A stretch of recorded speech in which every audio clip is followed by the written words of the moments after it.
নিস্তব্ধ মধ্যরাত্রির আকাশ, চারিদিক থমথমে নিঝুম। রাত জাগা প্রাণীদের দৃষ্টি আবর্তিত হচ্ছে শিকারীর অপেক্ষায়।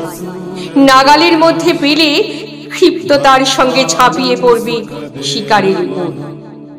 সদান্ত আর তীক্ষ্ণ নখরের আঘাতে ফালা ফালা করতে উদ্যত শিকারের কুসুমিত প্রাণীটিকে। আমার চারপাশে সকাল রাত্রিটাও শঙ্কিত, আতঙ্কিত।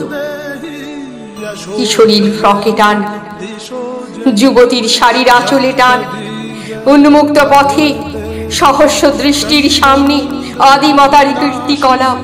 রেহাই নেই, রেহাই নেই।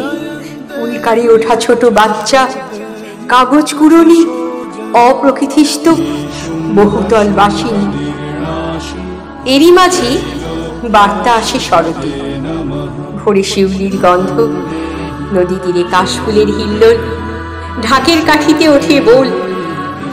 উমা আসেন সপরিবারে পিত্রালয়ে সুখের আবেশ নিতে। ধরণী হয়ে ওঠে উৎসব মুখর, চিরকালের চেনা সৌরভে।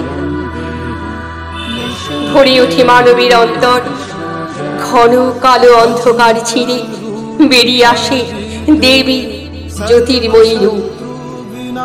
সাময়িক বিস্মৃতির অন্তরালে লুকিয়ে পড়ে পাশবিকতা।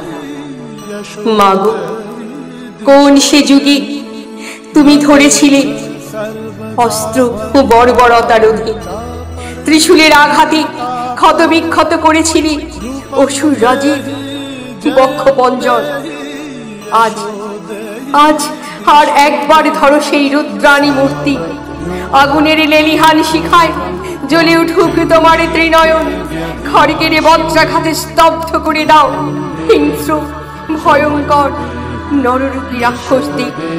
জাগো, তুমি জাগো, জাগো দুর্গা, জাগো দশগ্রহ রণধারী।